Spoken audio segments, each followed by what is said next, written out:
News, सच जरूरी है। नमस्कार, आप देख रहे हैं एमएनएस न्यूज लाइव। आप सभी का स्वागत है। मैं हूं आपके साथ मर्शी। तो आइए जानते हैं देश और दुनिया की तमाम बड़ी खबरें। राहुल ने स्कूटी पर बैठकर छात्रा के साथ सफर किया। सभा में काले रंग के स्कार्फ टोपी की नो एंट्री। कांग्रेस के नए मुख्यालय की नींव रखेंगे। दरअसल राहुल गांधी और कांग्रेस अध्यक्ष मल्लिकार्जुन खड़गे आज जयपुर में कांग्रेस के नए मुख्यालय भवन की नींव रखेंगे। शिलान्यास के बाद दोनों नेता मानसरोवर के शिप्रा पथ पर हाउसिंग बोर्ड ग्राउंड पर जनसभा को भी संबोधित करेंगे। कार्यक्रम के लिए राहुल गांधी शनिवार सुबह करीब 7 बजे ही जयपुर पहुंच गए हैं। दोपहर करीब 12 बजे वे महारानी कॉलेज पहुंचे। यहां उन्होंने कुछ देर छात्राओं से बातचीत की और इसके बाद छात्राओं के साथ स्कूटी पर सफर किया।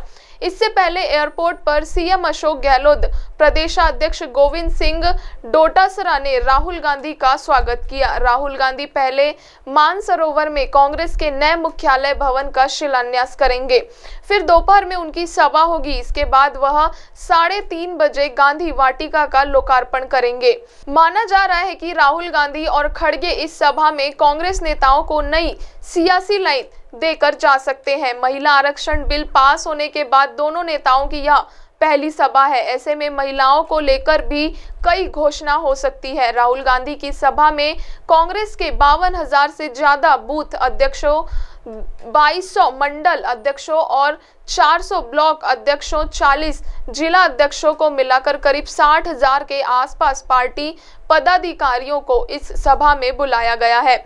जयपुर और आसपास के जिलों से कार्यकर्ताओं को भी बुलाया गया है। राहुल गांधी की सभा में काले रंग की कोई भी चीज ले जाने पर पाबंदी है। पुलिसकर्मी काले रंग की टोपी, स्कार्फ और बैग सभा के गेट पर ही उतरवा कर रख रहे हैं। राहुल गांधी और खड़गे की इस सभा के जरिए कांग्रेस के चुनावी अभियान को धार देने जा रही है। राजधानी में राहुल और खड़गे की बड़ी सभा को कांग्रेस के चुनाव अभियान की शुरुआत मानी जा रही है। राहुल खड़गे की सभा ऐसे समय में हो रही है जब 2 दिन बाद ही 25 सितंबर को जयपुर में प्रधानमंत्री मोदी की चुनावी सभा है। कांग्रेस मोदी की सभा से पहले सियासी ताकत दिखाने के प्रयास में है। कांग्रेस ने सभा में ग्रासरूट स्तर के पार्टी पदाधिकारियों को बुलाया है, जबकि पीएम की सभा में आम लोगों को भी बुलाया गया है। दोनों ही सभाओं में जुटी भीड़ की सियासी तुलना जरूर होगी। रुक करते हैं एक और खबर का। मोदी लॉयर्स कॉन्फ्रेंस में बोले, कानून की भाषा सरल हो, यह आम लोगों को अपना लगना चाहिए। पंचायतों से विवादों का निपटारा इसका बड़ा उदाहरण। दरअसल पीएम नरेंद्र मोदी ने आज नई दिल्ली के विज्ञान भवन में इंटरनेशनल लॉयर्स कॉन्फ्रेंस का उद्घाटन किया। इस मौके पर CJI डिवाइस चंद्रचूड़ भी मौजूद रहे। कार्यक्रम में पीएम ने देश की लीगल फ्रेटर्निटी की तारीफ की। इस मौके पर सीएम ने कानूनी कार्रवाई को लोगों के लिए आसान बनाने के बारे में भी बात की है। उन्होंने कहा कि आम लोगों को भी कानून अपना लगना चाहिए। देश की पंचायतों में इसका उदाहरण मिलता है। उन्होंने कहा कि सरकार भारत के एक नए बहुत ज्यादा सरल बनाने की दिशा में काम कर रही है। कई बार काउंसिल ऑफ इंडिया की तरफ से आयोजित इस सम्मेलन का विषय न्याय वितरण प्रणाली में उभरती चुनौतियां है। ये सम्मेलन 23 और 24 सितंबर को आयोजित किया जा रहा है।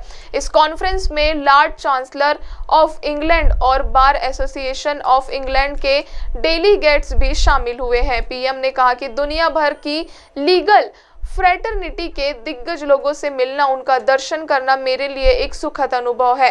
भारत के कोने कोने से यहाँ लोग उपस्थित हुए हैं। इस कॉन्फ्रेंस के लिए यूके, कॉमनवेल्थ और अफ्रीकी देशों के डेलीगेट्स भी हिस्सा ले रहे हैं। एक तरह के इंटरनेशनल लॉयर कॉन्फ्रेंस वसुदेव कुटुंबकम की भारत की भावना का प्रतिबिंब बन गई है। इस कार्यक्रम में दुनिया भर से आए मेहमानों का मैं भारत में हृदय से बहुत बहुत स्वागत करता हूँ।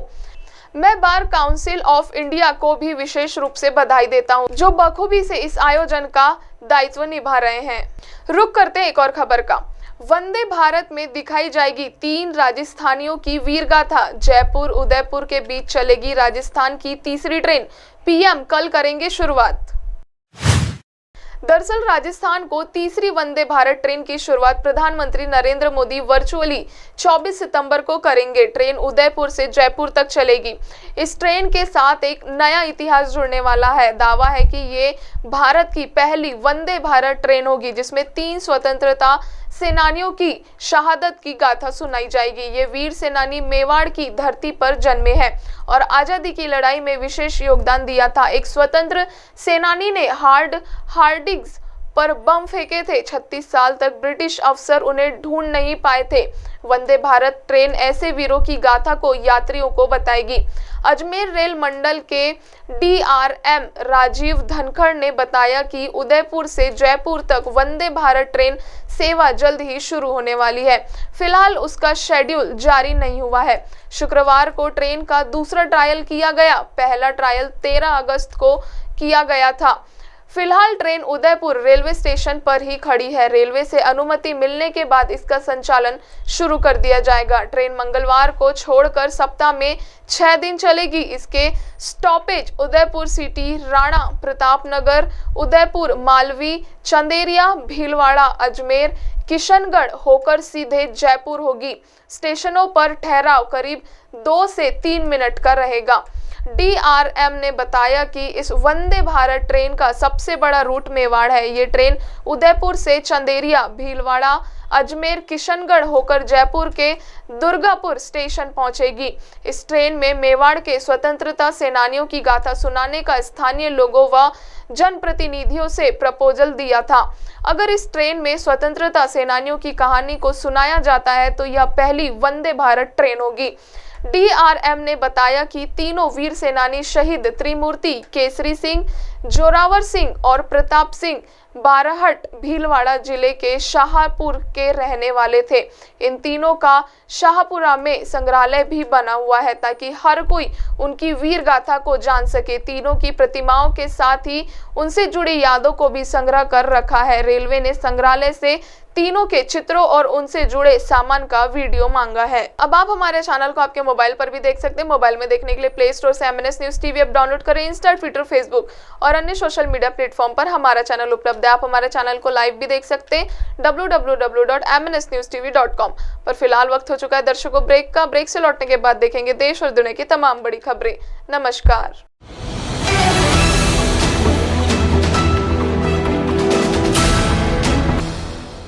ये है MNS न्यूज नेटवर्क और आप देख रहे हैं MNS न्यूज।